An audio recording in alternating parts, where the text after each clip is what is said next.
Alrighty, welcome back everyone. We just did a little bit of a whip around. We got to the backyard brawl. We got to Darien Menso returning to Tulane this upcoming weekend in a huge matchup for the CFP, at least if Tulane's able to win it and catch up with South Florida. But let's get into the superlatives for this upcoming weekend. We got game of the week. We got underrated game of the week. We got a chaos game at the very end of this thing. But we'll talk about it all. Let's go ahead and start with the game of the week.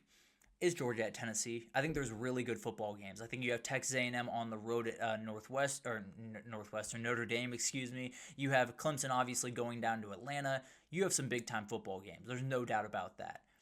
None of them have the hate that this one does. I can tell you by someone grew up in this area, went to Georgia, as you can see over my shoulder. We got UGA up here, but this one's fun. It's always fun. Even when it's a blowout, these teams have a lot of trash to talk going up to this football game. These fan bases get about as involved with each other as just about anyone online as of right now. It's going to be really, really fun to watch this one. Gunnar Stockton goes on the road for his first time in his career. We've seen that struggle for a lot of SEC quarterbacks this year. You had Arch Manning on the road at Ohio State. You had Austin Simmons last week at Kentucky. It hasn't been a pretty start for a lot of these quarterbacks on the road. Ty Simpson at Florida State, although he played relatively good football in that game. But Georgia still has Bama, Texas, Ole Miss on their schedule. It is not going to be Georgia Tech at the end of the year. It is not going to be an easy road after this football game. I'm not saying you have to find a way to win. I am saying you're going to be walking a tightrope if you don't. You're going to have a Bama team that's going to be coming in very, very hungry for that football game. A Texas team that, regardless of how they play, that defense is going to make life really tough on you. Kind of the same thing for Ole Miss. It is not going to be easy to find a way to the CFP if they cannot win this game. I love this game every single year. It is one that has so much juice around it, and I do think it's one of those that Josh Heupel can kind of change his legacy just a little bit in this football game. Now, he's already well established. He's beaten Alabama twice, played some really good football, gotten them to number one in the country early on in his tenure. So it's not to, say Josh Heupel's legacy is on the line in this football game. If he finds a way to win this game with Joey Aguilar, with everything that happened after Nico left, this fan base is going to love him forever. And he is going to have maybe a job forever around there in Tennessee. It is going to be a huge one for both these teams. I did pick Georgia to win it. That's plainly just because Kirby Smart's been able to handle Josh Heupel thus far. It'll be a really interesting game. Whoever wins it, I would probably pencil into my CFP. Obviously, Georgia, a couple more hurdles to get over than Tennessee does the rest of the way. But I think both these teams, if they find a way to win, it's going to be really hard to keep them out of that 12-team field. The underrated game of the week is Minnesota at Cal, in my opinion. I think the Gophers go on the road to Cal. They got a comfortable win last week against Northwestern State, if I'm not mistaken. They were 79.5-point favorites. It was rough for a lot of that football game, but Minnesota was able to find their footing.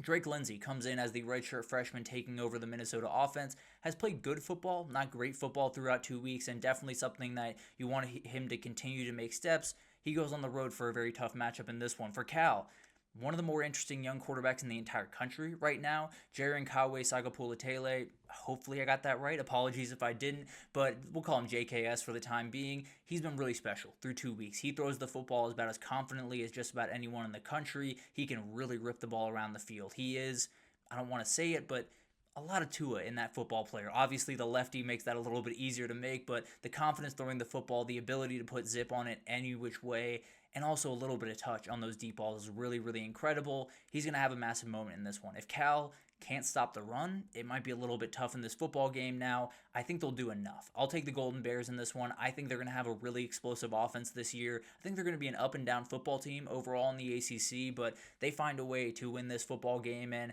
help out the ACC just a little bit more over the Big Ten as they move forward into those CFP discussions.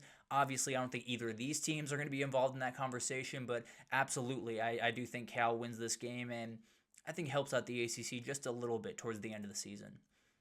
Quarterback battle to watch. Byrum Brown against Carson Beck is the one that I'm circling. Now, Haynes King, Cade Klubnik, very close. Two very, very good players. Worried a little bit about Cade Klubnik, and we'll talk about that a little bit more maybe on Friday, but I think this one's as fun as you're going to get. Byrum Brown is a special runner of the football, a guy that very confident in this offense at this point. Carson Beck, one of the better throwers of the football in the entire country. Now, people will doubt you. People will say that he's not as good as he claims. He is. He absolutely can rip the football around. If you give this guy a clean pocket, he is going to eat you up. That's the way that he goes about business. He's a very, very talented player. On the other side, This Miami defense hasn't faced a guy like this. Now, CJ Carr is a good player. There's no doubt about that. He is not nearly as athletic, not nearly as physical as what Byrum Brown is. Maybe that adds a little bit of element that this Miami defense struggles with. They looked really good in week one. Maybe you take a little bit of a step back against a more athletic, more dynamic quarterback back there. And then it's going to be a really interesting kind of style fight in this football game. Miami wants to spread the ball around the field. That's the way they operate. That's where Shannon Dawson has always operated in these moments. For USF, it's all about the middle of the football field. It's all about running the football, finding guys over the middle, and then maybe one or two big plays to the outside. It is not a hit you over the head offense. It is an offense that can really hurt you in a lot of different ways. So I think it's going to be a really fun fight. I think it will be decided by these two guys. Which one makes less mistakes, which one finds the way to make a couple of plays with his legs on big downs. I think it's going to be really, really fun. And I think it's going to be a game where we're talking about one of these guys in the Heisman conversation on Monday because of what they did in this football game. Carson Beck could put on a show and maybe become the top guy in that race. Byrum Brown, as far as I'm concerned, is already top 3 in the Heisman race and very well could solidify himself as maybe the number 1 guy after this weekend. I think there's a lot of good quarterback matchups. I don't think anyone comes close to this one. The team that will impress the most, I'll take the Houston Cougars. A kind of interesting game here. Colorado goes on the road to Houston this upcoming weekend. I think a lot of people are going to realize what Willie Fritz is made of in this football game. He's a very, very good play caller, and I think he has the quarterback. Connor Wegman came over from A&M this past offseason, has played really good football through 2 weeks. Obviously, has been relative layups for Houston, so this will be a massive step up for them. Colorado doesn't know who their quarterback is, which is a big-time question mark for me. Obviously, they played 3 this past weekend. I think it's going to be Ryan Staub to start that game, as weird as that sounds going into the year for Colorado fans. I do think it's going to be him starting that game. Obviously, we don't know yet. Deion kind of pushed back on that. We will see how that develops. But it's going to be weird, and it's going to be a game where Houston's going to have to prepare for different guys, but I think they'll do enough on the defensive side of the ball. I think Dean Connors is a nightmare to tackle when he's running the football, and then Tanner Koziel has become the player at tight end that you very much needed him to be. I'm not sure Houston will compete in the Big 12. I'm not sure they'll be in the Big 12 championship by any respect. I do think they'll do enough in this game. I do think Colorado is a team that everyone is going to be watching just about every single week, and I think a lot of people will come out of it saying, this Houston football team is putting something together in year 2 of Willie Fritz. I don't think it'll be an incredible game. I do think Houston will be able to put on enough of a show to get a couple of people looking towards the Cougars going forward. My upset of the week is a team that I had last week. I picked UCLA to lose to UNLV last week. They did lose. I'm going to pick them again this week. New Mexico plays New Mexico plays UCLA this upcoming weekend. New Mexico obviously lost that game to Michigan last week, or in week 1, They also scored 17 points against that Michigan defense. It is a relatively good group on that offensive side of the ball. Scott Trey Humphrey, as you see right there, one of the better running backs you're going to find in the entirety of the G5. The confidence that Jason Eck has calling this offense and the weirdness of this offense makes it really, really tough for defenses to get fully comfortable. That's the same thing you saw against Michigan.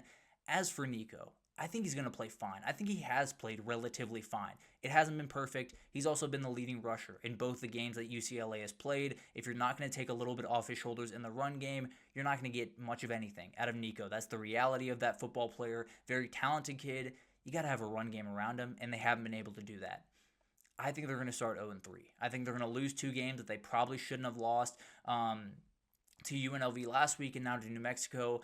I think they could be on their way to a 1-11 season. I think it's going to be really ugly for Deshaun Foster this year.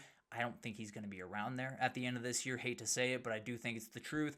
I think Jason Eck is a nightmare to deal with. I think they score enough points, and New Mexico is able to beat a wobbly UCLA team at this point. I think New Mexico gets a huge one, and Jason Eck gets a little bit more on the radar for maybe big jobs coming forward. The chaos game of the week is Oregon State at Texas Tech. I don't know. I don't know why it is. I don't know what's going to happen in this football game. I get a feeling from this football game. Oregon State goes down to Lubbock in this one. Texas Tech gets their first big test their first real test of the year. I don't know if this is a massive test, but Oregon State trying to avoid going 0-3 on the season. And then you got to play Oregon next week. It's not going to get prettier for Oregon State. They're going to find a way to get a big-time upset in this game. I don't know how close this football game is. I do think it's going to be really weird. I think there's going to be some turnovers. I think there's going to be some weird explosive plays. I think Malik Murphy loves to rip the ball down the football field, so I think you're going to have a couple of big plays in this game. Texas Tech the exact same way. Texas Tech needs to win this one really badly. If they don't win this one, they head into Utah with already a loss, and then things could spiral really quickly.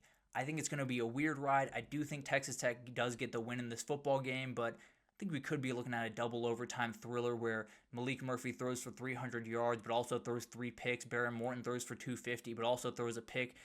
It's going to be a weird one. I have a weird feeling about this football game. I think the Beavers put on a little bit of a fight down there in Lubbock, but Texas Tech finds a way to win in a very, very weird football game, at least from where I'm sitting. But it's going to be an awesome week. This week 3 is a very, very fun slate. Obviously, week 2 took us a little bit down the hill after an incredible week 1, but it was still really fun. It was one of those Saturdays that everyone says, it's a sleepy Saturday, don't worry about it, and then everything kind of hits you over the head very quickly. I think this weekend might be a little bit more low-key.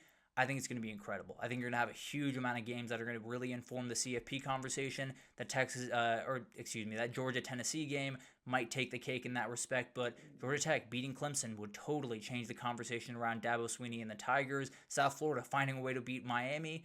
They might be in the playoff field, frankly, after 3 weeks. And then Texas A&M, Notre Dame, a massive one that either one of those teams, if they find a way to win, they are firmly in the mix for the CFP, might be in the CFP moving forward. But obviously a lot of different stuff to talk about. We will get into a number of things on Friday. Just a final look at this weekend. We'll talk about the AP craziness that has been happening. Was a little bit too upset about it today to talk about it, but we will get into it on Friday. I promise you that. There are a lot of different things I want to talk about that happened throughout this week that we're going to get to on Friday. I can promise you that. But thank you so much for tuning in to just another edition of Just Another College Football Podcast. Please do like, subscribe, comment, do all of that great stuff. It means the world to me. Follow me over on X, both on my personal account as well as the JACFB podcast account as well. Very, very fun stuff going on over there, and we will absolutely continue to bring you content throughout this season. But thank you so much for listening. Really do appreciate it. Do like, comment, subscribe, do all of that great stuff, and I'll see you guys on Friday to